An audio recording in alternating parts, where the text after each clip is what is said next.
Hey everybody, welcome to the first episode of Afterburners, where our good friend Declan Mitchell says it's all mental and chemical. Today we have our first guest star, which is going to be awesome. I can't tell you how great this is going to be. It is somebody who has brand new to Newman, who has jumped headfirst into the pool.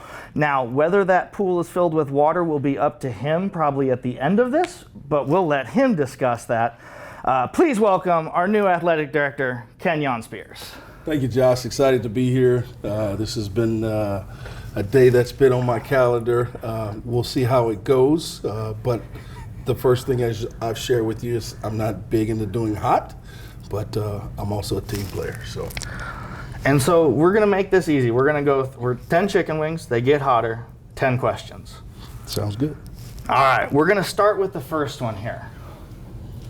Now, this is, even though you're like, hey, let's start with the hot one, I promise you that's not a good idea. Do you want wings or drums, sir? Drums, please. Have at it. All right. The first sauce is only 1,400 Scoville units. Easy enough. This is the mild thing. Let's jump in, sir. Let's go. Are we eating the whole thing? It's up to you, man. That's not too bad. I can handle this one. He was so worried. Okay. See, you're gonna crush this, man. You got this. But first question for you. You've lived down in Southeast Texas.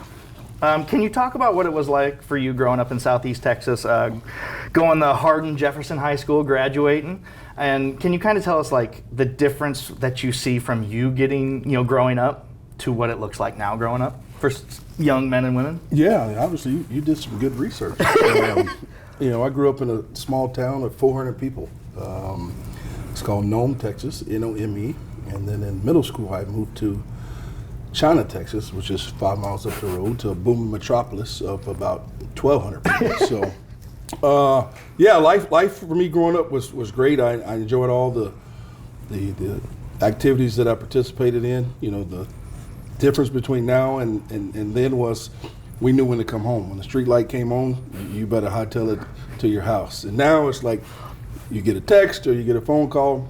We didn't have those avenues, so life has definitely changed. Was it go outside and play? You're not going to sit around in the house all day? Yeah, video games did exist. Some of you guys probably don't know, but we had Atari was a big one. Nintendo, the original Nintendo, came out later in life.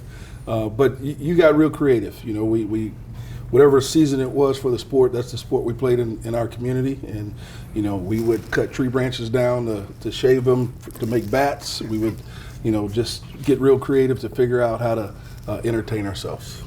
Nice. Yeah, no, that's some small town living right 100%. there, sir.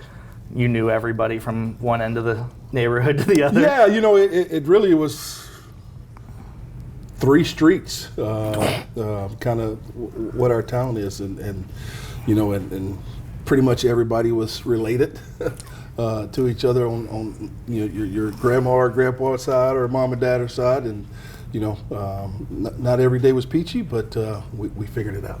Gotcha. Well, we're gonna go ahead and jump to easy into the next one here. And you said they're both drums. Perfect. So this sauce is actually, we've made a jump. We've gone from 1,400 to 5,700. It's a big jump. So let's dig in, man. Come on, let's do it. I'll take a smaller bite.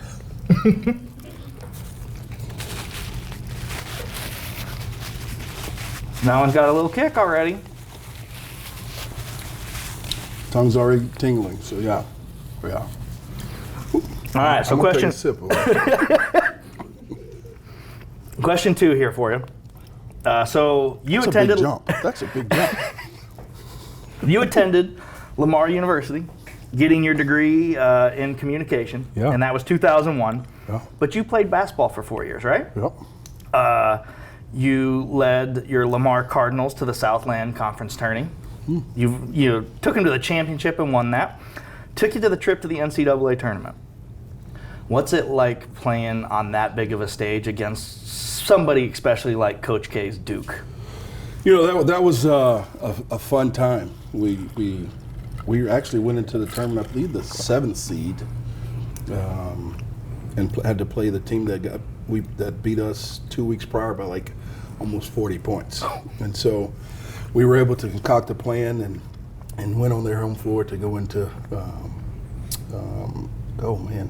Centenary University is where it was, where the semifinals and finals. But yeah, to go against Duke, go against I think they had 6 or 7 first or second round NBA players on that team was fun. It was in Winston-Salem, North Carolina, where people that I've learned, if you're not in Durham, they hate Duke, which was great because we had a lot of people cheering for us during that time. And you know, the one thing I would say is I did get a chance to play against high-level pros, even though they were in college, and we held our own for about a half. I think we were down 11 at half, and needless to say, they stretched it out, I think, to over 30 before the game. So that's kind of the magic of Coach K in that one. But what I found interesting in that is I learned that you were player of the game that game, scoring 19 points, which was weird to be on the losing side and get player of the game. How was that what kind of emotional attachment to that was that? Was that a big emotional thing for you, or was it kind of like we lost, it's whatever? Yeah, I always want to win, but I will definitely take the plaque. And as my wife will probably tell you, I wear it proudly in our home, and so she has to walk by it every day. Oh, you got a plaque for this? We did. Chevrolet sponsored that. Got a plaque. Actually, got 2 plaques, and so we have it up in our home in San Antonio. Nice. But it was great. Obviously, anytime you can represent Chevrolet and represent the NCAA with player of the game, win or lose, is a lifelong story. It was something that I found interesting, was the fact that you were on the losing team and got player of the game. That doesn't happen very often. Yeah, I'm still curious as to why that happened, but needless to say that I wasn't the leading scorer of our team a lot of the time during the year, but in that game, it just so happened that I got off to a hot start, and then they put what they call the clamp on me, which is Shane Battier, and the second half was a little different for me. So, Shane Battier, yeah. He's a tough defender. Yeah. Ready for 3? Let's do it. Oof. You still feeling good, or I'm good right now. You're good right now. Yeah. There is a tingle, but I'm good right now.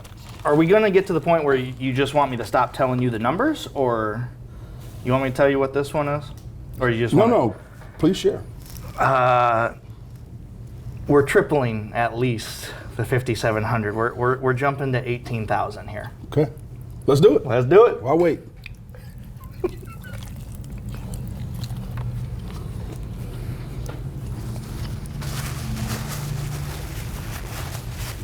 Not too bad. I'm actually good with that one.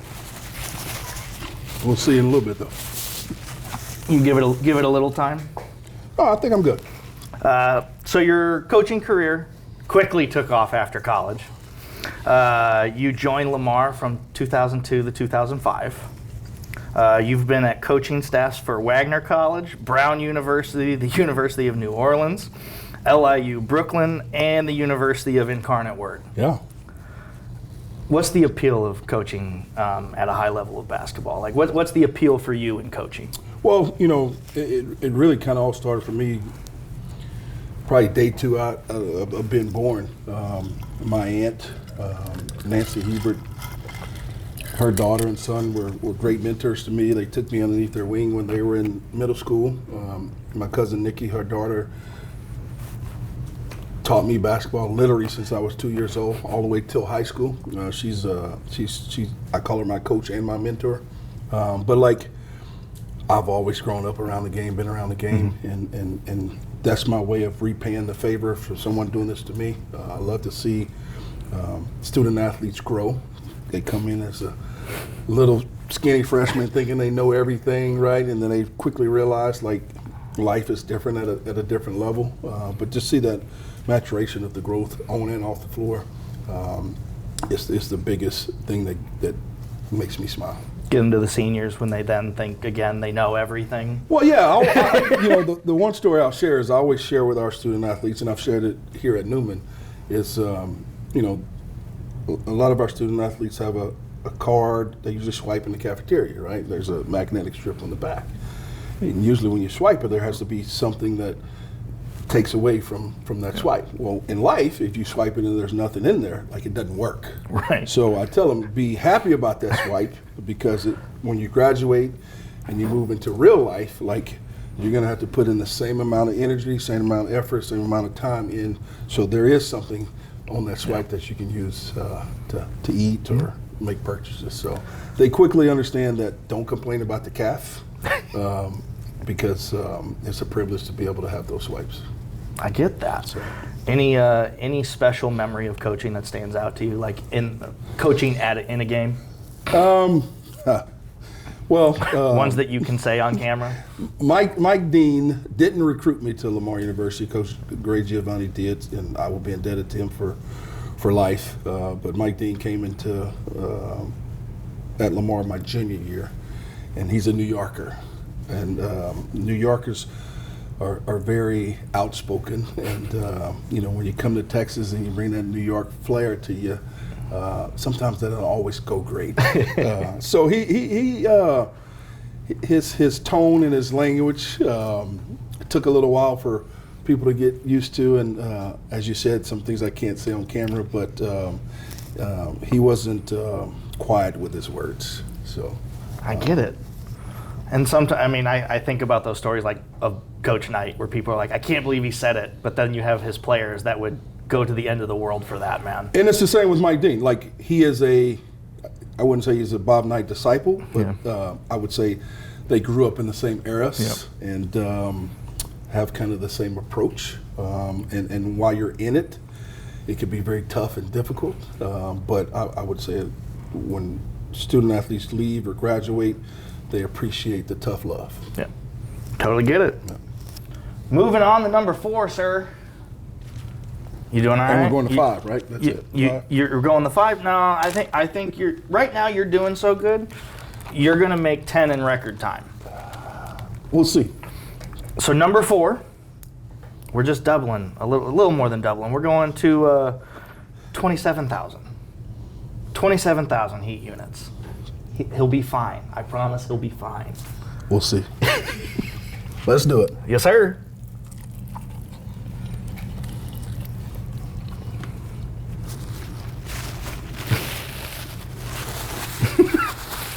That head shake was real quick, sir. I'll choose this one.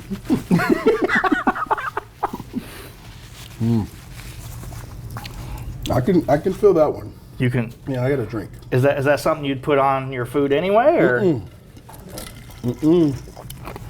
We passed that point. Yeah. At what point did we pass that? Ooh, this one got a little kick to it. Got a little kick. I can handle the first 3, but this one got a little kick. All right. So in 2020, that was when you had a bigger transition from the coaching to the administration side of athletics. You were the Associate Athletic Director for External Relations and the Diversity and Inclusion Designing. How did that transition work for you? Did you handle it really well? And what were the easy and the hard parts of that? I would say the easy part was I was already engulfed in the UIW community, so I knew a lot of the campus partners, kind of knew a lot of the expectation of what the job entailed, because I worked directly with the deputy AD at the time when I was the basketball coach. So 3 years prior to that, I was the assistant basketball coach at UIW as well. So that was easy of making really the transition. It's just more hands-on approach with all the coaches and the student athletes versus basketball. The hard part was it was in the middle of COVID. Right. We had like 23 sports that we didn't play in the fall. We played them all in the spring. So that was interesting enough when you're overseeing all the facilities and operations. And so I was bouncing around from the football game to the baseball game to the softball game.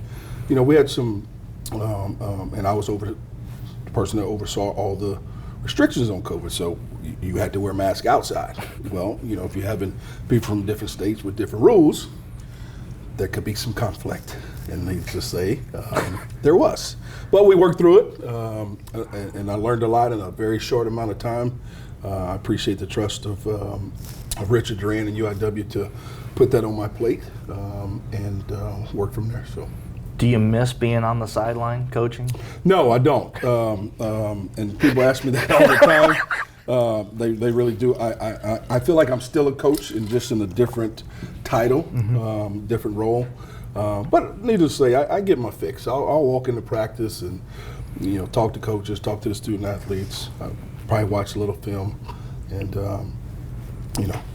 I can always talk ball. On the administration side, has there been a sport that's been historically tougher for you to kind of work with or deal with? Not really. I'm big on being visible, so I get to see a lot of our student athletes throughout my time as administrator and get to sit down and eat lunch with them and see them in the cafeteria, see them around campus. So it's usually a easier time because you break down that wall of most administrators. You don't probably see what I do, but I like to be very hands-on. I like to be seen. I like to be engulfed in their day-to-day life, and I want them to know that I'm in the fight with them. Perfect. Yeah. Well, you're in a fight right now because we're going to 5. Number 5, let's do it. And number 5. 4 still got a little tingle though. Well, you're about to have a bigger tingle. You're going to 51,000 heat units here. Last one, right? Last one? No, we got. All right, let's do it. Plus Come on. 5.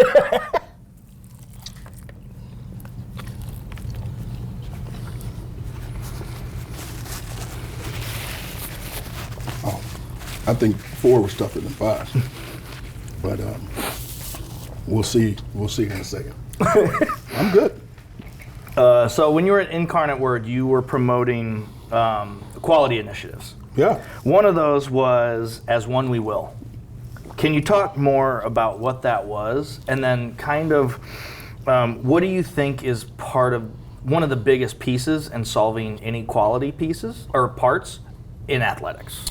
That group actually started with our football team that year when George Floyd incident happened, and it was a group of our football players at the time that got together and was talking about it with Sister Walter, and they formed the group As One We Will.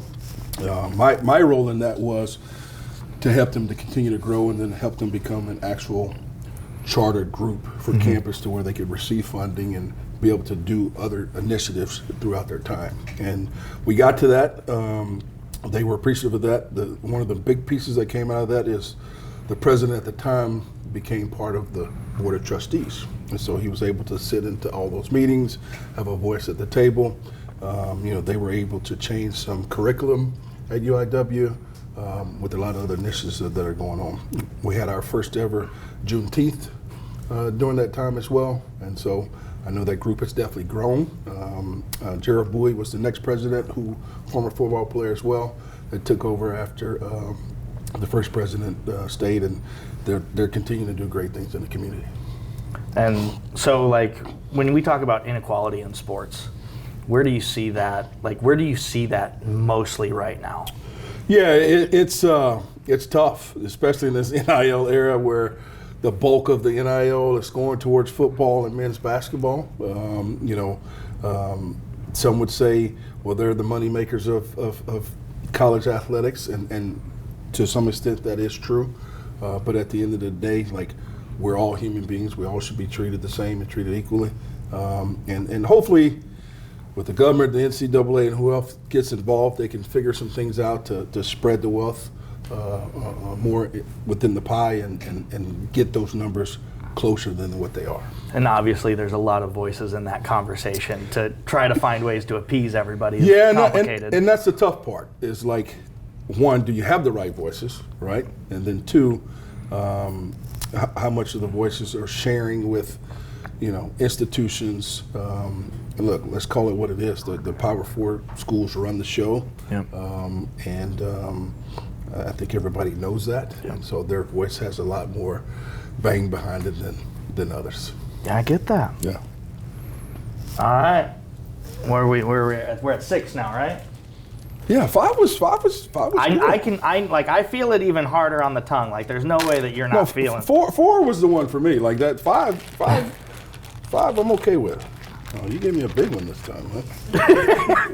Well, 6, 69,000. Okay. We're still in 5 digits. We haven't hit 6 digits yet. You're fine. I don't know if you guys have figured it out, but I look to see which side has the less amount of sauce in it to see what I can do. Let's do it.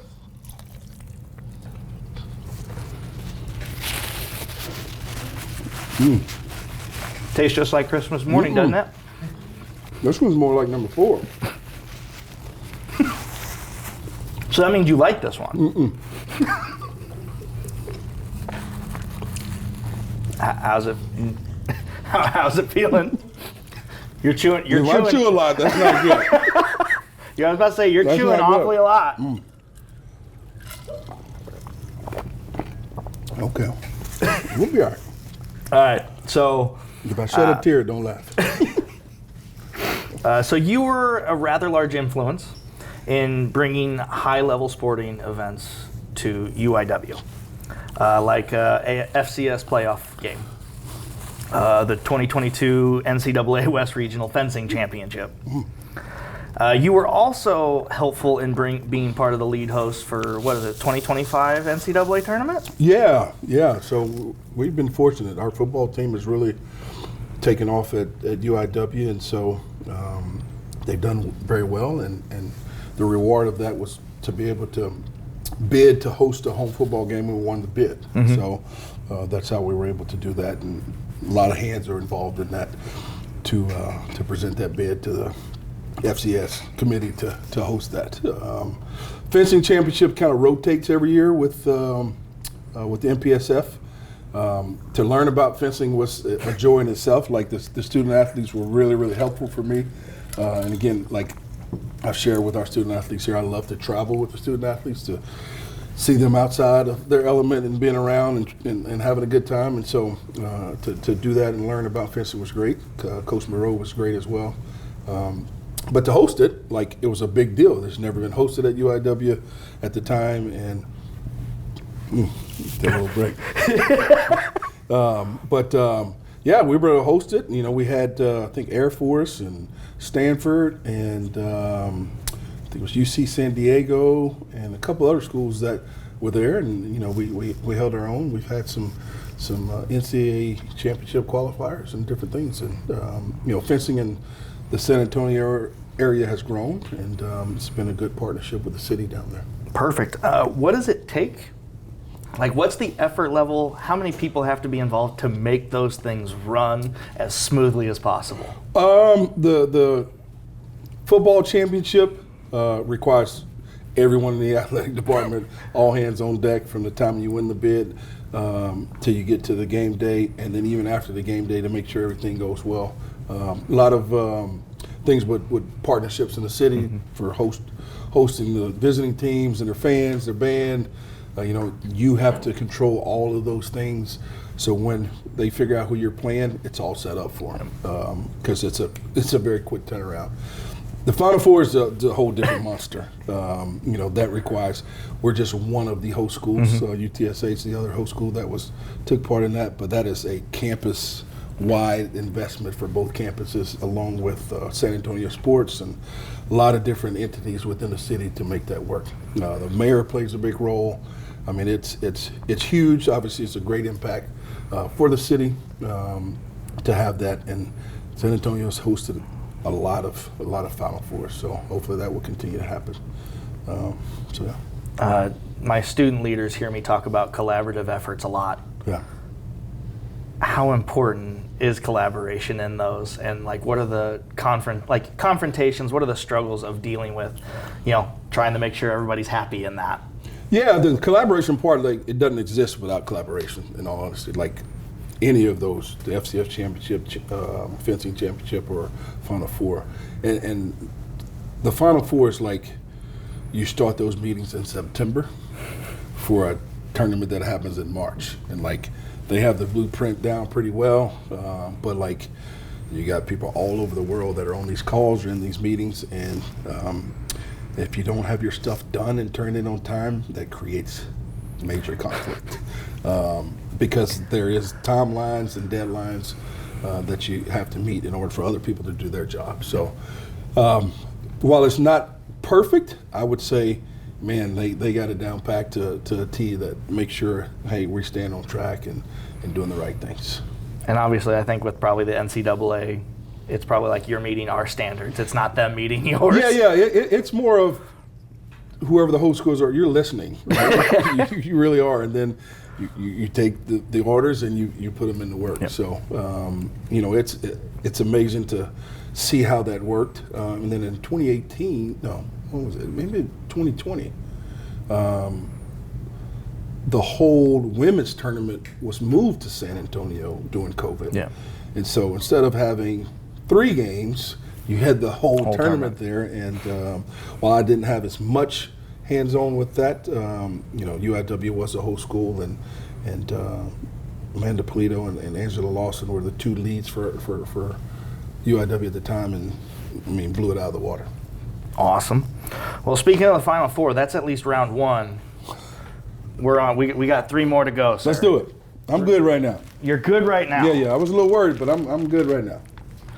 Well, to hopefully not break your iron will here. He keeps here. giving me the biggest one in the bag. You're the one. You're the one that said you wanted drums. Yeah. Not to hopefully break your iron will here. We're at 104,000. Okay. So you're gonna feel a little bit here. Let's go. He really does. He sits there and finds the least spiciest part of this. I'm smart.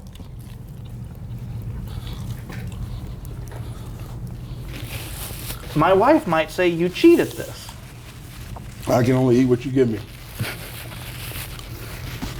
So what I'm hearing is I need to put some more sauces in the bags before we get the No, definitely not. Definitely not. How do we feel about this one? This one's up there. Not to say, because there's some feeling, there's a little more feeling coming in here. Yeah, the tongue is tingling for sure. I would say that the good thing is I don't have to eat the whole piece of chicken because it would be a struggle. No, remember we were just in your office. You're like, no, I eat it to the bone. Yeah, I did say that, and not today. Well, that being said, we've talked about your before Newman time. You got named our new athletic director in June. Mm-hmm. What kind of motivation do you end up having of going, all right, I'm going to move from Texas to Kansas, or even better, I'll deal with D1 and I'll go to D2? Like, what motivates you, or even calls you in this point, to kind of make that kind of change? Well, as I've said before, I was very fortunate to tackle a lot of things during my time at UIW in administration. Was trusted with doing a lot of things, and I appreciate that because I felt like I was definitely fast-tracked in a lot of different areas. And I wanted to lead my own group. Mm-hmm. I feel I was bred and born to be a leader. And the good thing with this opportunity is I've shared this, like my best friend played basketball here, so I knew a lot about Newman that probably most people that maybe looked at this position didn't know. Let's call it what it is. Like, it is Division II, and so people are like, oh, why would you go from D1 to D2? Well, I look at it as I love challenges, and I love to win in the end. Yep. And so we're going to work through all the things that we have, and we're going to continue to get better. The standard will be high. Yep. As we continue, through our journey. I think our coaches are understanding that a little bit, and this is getting hot. Well, while you're taking a drink, I'm about to refill here. Kind of got an add-on to this. You talked earlier about you grew up in a town of 500 to then like a town of 1,200, right? You're now working at a university that has just over 12. We're at like 1,300 students.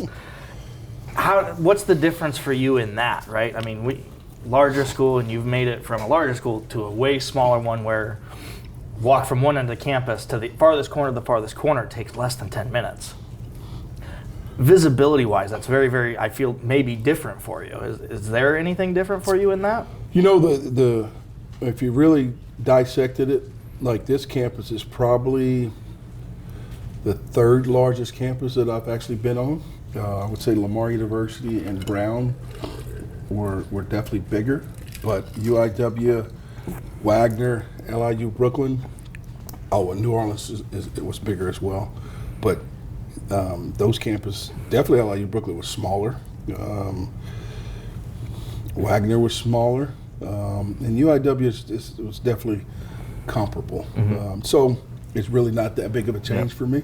And I like small because I feel it's intimate and you get to know everybody. Everybody knows you. And I shared this with a prospect today for men's basketball. I said, it's good that everybody knows you. It's not good if everybody knows you're not doing the right things. So Mom really liked that when I shared that message. So. That's one of those things that if you kind of do something goofy here, yeah, everybody's going to hear about it. Yeah. That being said, we're probably going into, I'll look at my crowd here. Worst sauce in the box? We're going to the worst sauce in the box, sir. This is historically the only sauce that has gone through every seasons on the YouTube show. Okay. This is called the bomb. In fact, this one looks a lot different than the other ones. That's because when you're like, nope, this is enough sauce, our lovely volunteers, that includes my wife, added some more sauce. Tongue's a little fire, sir, but I'm going to let you know there's no way you don't react to this. Okay. The Declan who I mentioned earlier, touchdown football spiked his wing into the trash can when he ate this one. Okay. That's also on, you can go to YouTube. Cab does the Hot Ones challenge. You can watch Declan do that. Ready to dig in? Let's do it. All right. I'm sorry. Ooh.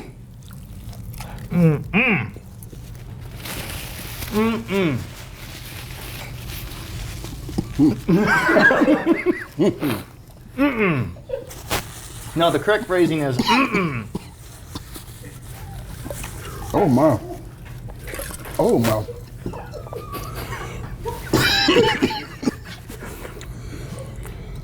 It's got a kick to it, doesn't it?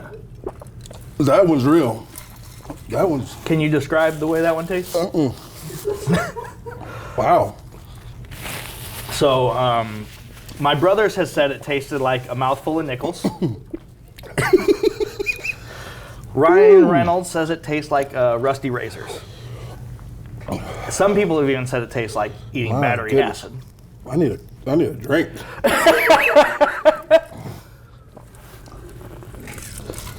All right. How much was that one? That is $135,600. My man. We're still in the hundreds, man.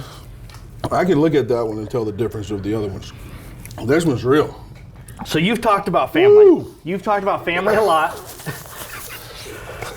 And the importance of family.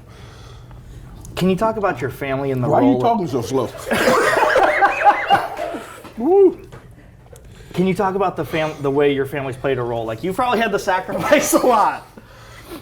What sacrifice, like that, there's good and bad in that, right? Can you talk about your family's role in this for you? Yeah, I can.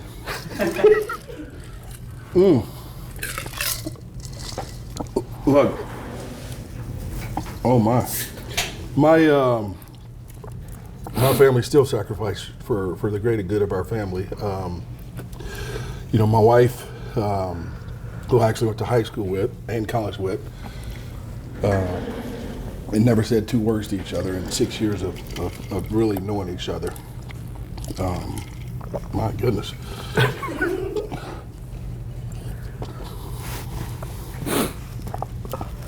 That should be number 10. Yeah, in the collegiate sporting world, like the kids, the wife, husband, it's tough. It's tough. You're going a lot. You travel some. It's early morning. It's long hours, and you miss birthdays. You miss, school activities. You miss sporting activities, and so like I appreciate my wife every day. I need to tell her that more, but you know. You have an opportunity to look in the camera right now. And ooh, I don't even know if I want to look in the camera. You know she's going to watch this, so you have the opportunity. She is going to get a good kick out of this because I'm the tough person of the family, and you never let them see you sweat. Well, today could be that day. But no, she sacrifices and she does a lot for the greater good of our family, and I appreciate her very much. Care for all of our family very much, and but there's many sacrifices when you're married into college athletics. Don't let her see you cry, man. No. I'm gonna have to drink that whole thing of orange juice, y'all. All right, last two, man. Can we take a break? You take a break? Isn't there like a commercial break? No. Come on, man. Ooh. I'm trying to get you out of here. My goodness. You want to switch? You want to switch? No, we're good. All right. This is number 9. You want to take a guess? Dab. No. You want to take a guess? Last one was what, 29, you said? 135.6. 135. So I'm going to say it's over 200? 690,000. So it is over 200. That one hurt, Josh. Look, most of the time this becomes easier because that kills everything. All right, let's do it. Let's do it. Wow. Oh, my.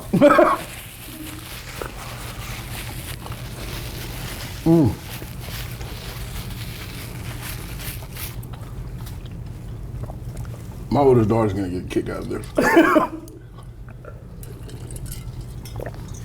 Who's Just bring number 10. Nope, not yet. Woo! So, like I said, you've jumped headfirst into this pool. Whether there's water in that pool, that's up to you to decide right now, because I'm pretty sure you're like, it's empty. Josh, it's hot, But, brother. but I have to tell you, students across the board, athletes, non-athletes alike, have talked about you since you've been here. You've been visible, you've done Jet Friday, you went to the color run, you made sure RJ didn't leave without getting colored. 100%. You have made your presence, your support well known. What is that mentality? Why does that mentality drive you to be there for every student, whether they're athlete or not? You know, in all honesty, this is really who I am. This is natural me. I'm big in the family, and I consider everyone at Newman a family member, and so I want to be there to support them and help lift them up as well. So that will continue. You will see that throughout our coaches, throughout our student athletes. That's a big piece of the standard, right? And one second. But yeah, and we will continue to get better at that, and I think it's important. I think it's important for not only faculty, staff, and anyone in the Newman community to see that. I think that just helps grow the Newman brand and make sure the people in the community understand, like, we're just not here to play sports and just go to school. There's a bigger picture here. 100%. Yeah. So let's end this. But Okay. there's a caveat here, sir. It's the last dab. I'm on fire over here. That means before you take a bite, gotta put a little more on. Well, you didn't tell me that. Oh, just a little bit? Just a little bit for you. Can I grab this one?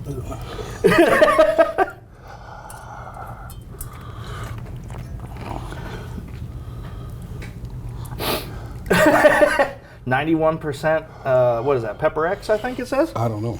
Over 91% Pepper X. Okay. Captain Kenyon, 2,693,000 Scoville units, sir. My nose is running. Let's finish this up, man. Woo! You've gone the distance. Let's finish this up. Here we go. I need a second. Muhammad Ali never took a second.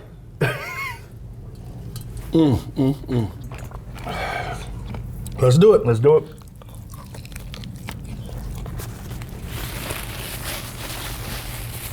Oh. What is this?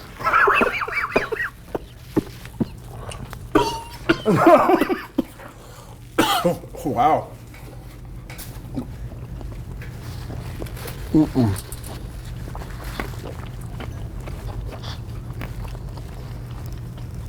Wow. Okay. So it's the last question. Before we roll out of here, I want to let everybody have a chance on the last question to talk about the mark that you hope you leave here and what you hope people can take away from you. I would say the mark I hope to leave here is you'll see it, but you'll truly see it when students and the Did you wipe your mouth with that? woo. Did you wipe your mouth with that? Woo. No, we're good. This is not gonna get my eyes. We're good. Okay.